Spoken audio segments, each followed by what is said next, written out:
बिस्मिल्लाहिर्रहमानिर्रहीम। मलेशिया के बारे में जरा आज हम पढ़ेंगे कि कमीशन यहाँ से कौन कौन से सवाल पूछ सकता है। मैप आपको नजर आ रहा है मलेशिया का।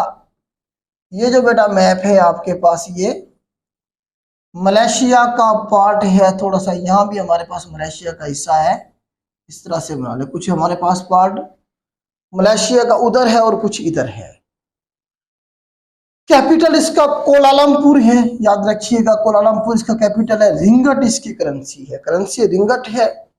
और कैपिटल जो है इसका वो कोलालमपुर है। इसे एक ही बॉर्डर, एक ही मुल्क यहाँ से बॉर्डर शेयर करता है, उसका नाम है थाईलैंड। ऊपर थाईलैंड है, ये हमारे पास इंडोनेशिया है। अगर इस पोर्शन के साथ देखेंगे तो इंडोनेशिया के साथ बॉर्डर शेयर कर रहा है। यहाँ पे देखेंगे तो थाईलैंड के साथ कर रहा है। ये सारा इसके एक साइड पे ये वाला जो पोर्शन है यहाँ पे सारा ये इंडियन ओशन है। और इधर हमारे पास ये पैसिफिक ओशन है, या फिर साउथ चाइना सी भी इसे आप कह सकते हैं। South China Sea is part of Pacific Ocean. Ocean की बात करेंगे तो एक साइड पे इंडियन ओशन और दूसरी तरफ पैसिफिक ओशन। अगर सी की बात करेंगे तो यहाँ पे हमारे पास साउथ चाइना सी है और यहाँ पे हमारे पास अंडमान सी मौजूद है। तो ये मैप था थोड़ा सा इंडोनेशिया का। अब जरा हम देखते हैं कि ये कब आजाद हुआ और किससे आजाद हुआ। जो मलेशिया है बेटा 1957 में, 1957 में पाकिस्तान से 10 साल बाद बरतानिया से आजाद हुआ, यूके से आजाद हुआ।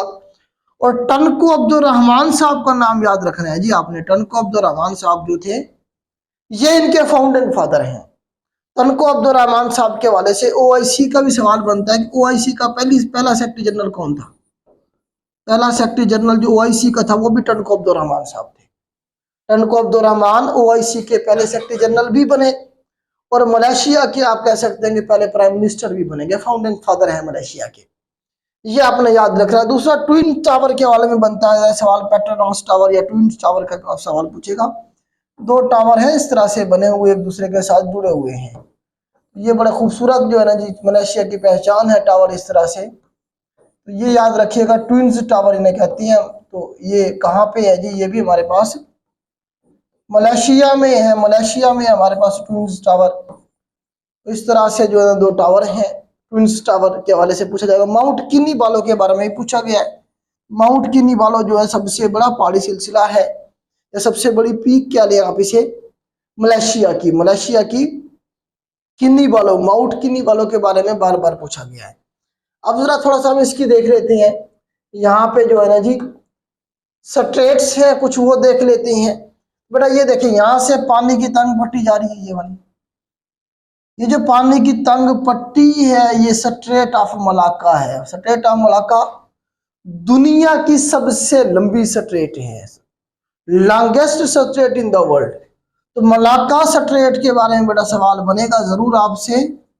तो ये 800 किलोमीटर इसकी लेंथ है और ये दुनिया की सबसे लंबी स्ट्रेट है, स्ट्रेट ऑफ मलाक्का। तो एक साइड पे क्या है हमारे पास, मलेशिया है, दूसरी तरफ ये इंडोनेशिया। ये सारा हमारे पास क्या है, इंडोनेशिया है। तो इंडोनेशिया और मलेशिया के दरमियान में ये स्ट्रेट है। इंडोनेशिया और मलेशिया को सेपरेट करती है हमारे पास स्ट्रेट ऑफ मलाक्का, और जोड़ती है ये हमारे पास साउथ चाइना सी है, या फिर हमारे पास पैसिफिक ओशन है। पैसिफिक ओशन को या साउथ चाइना सी को किसके साथ जोड़ती है, यहाँ पे हमारे पास सारा इंडियन ओशन है। हमारे पास इंडियन ओशन है या फिर अंडमान सी है। अंडमान सी या फिर इंडियन ओशन इसे हम कहेंगे। स्ट्रेट ऑफ मलाक्का को मिलाती है, जोड़ती है साउथ चाइना सी को अंडमान सी के साथ, पैसिफिक ओशन को इंडियन ओशन के साथ, याद रखिएगा। और सेपरेट करती है मलेशिया को किससे, इंडोनेशिया से। ये स्ट्रेट ऑफ मलाक्का है जिसके बारे में सवाल बन सकता है। फिर उसके बाद यहीं पे हमारे पास सिंगापुर है। ये मिसाल के तौर पर ये सिंगापुर है, यहाँ से एक हमारे पास स्ट्रेट बन रही है सिंगापुर और मलेशिया के दरमियान में। तो सिंगापुर भी मलेशिया से अलग हुआ है 1965 में। 1965 में ये सिंगापुर जो था ये मलेशिया से अलग हुआ था। तो यहीं पे हमारे पास एक और स्ट्रेट बनती है जो कि मलेशिया और सिंगापुर के दरमियान में है, जिसका नाम है हमारे पास जोहर स्ट्रेट। जोहर स्ट्रेट के बारे में भी सवाल बनता है कि जोहर स्ट्रेट किस किस के दरमियान में है, मलेशिया और सिंगापुर के दरमियान है। मलेशिया और सिंगापुर के दरमियान में इसे भी आप ऐसे ही कह सकते हैं कि साउथ चाइना सी को मिलाती है इंडियन ओशन के साथ या अंडमान सी के साथ, वैसे ही इसे आप याद रख सकते हैं। तो ये 2 3 4 पॉइंट बेटा है। ये तेल जो पाम ऑयल होता है उसकी प्रोडक्शन के हवाले से मशहूर है मलेशिया। हम भी जो पाकिस्तान है अपना जो पाम ऑयल है खाने का जो खुर्दनी तेल है हम यहीं से मंगवाते हैं, मलेशिया से, इंडोनेशिया से, ये मुल्क हैं। तो ये बड़ा अच्छा। महातीर मोहम्मद साहब के बारे में आपने सुना होगा, पिछले दिनों ही फौत हुए हैं वो। यहाँ बड़े ज़बरदस्त किस्म की पर्सनैलिटी डॉक्टर महातीर मोहम्मद, जो कि 22 23 साल 1981 से लेकर 2003 तक तकरीबन वो प्राइम मिनिस्टर रहे यहाँ के, सिंगापुर कह रहा हूँ, मलेशिया के। असल में मलेशिया को उसने खड़ा किया है, मलेशिया को अपने पाँव पे खड़ा किया। हालांकि ये भी हमारे तरह IMF का मकरूज था, आज इस वक्त बहुत ज़बरदस्त किस्म का ये कंट्री है, इसके पास एशियन टाइगर का स्टेटस भी रहा है बड़े अरसे तक। तो इस तरह से बेटा ये मलेशिया के हवाले से सवाल थे जो बन सकते हैं। उम्मीद करता हूँ मैं आपको बता पाया हूँ, समझा पाया हूँ। इस तरह से हमारे लेक्चर अगर आपकी हेल्प कर रहे हो तो अपने दोस्तों के साथ ज़रूर शेयर किया करें। आज के लिए इतना ही, अल्लाह हाफिज़।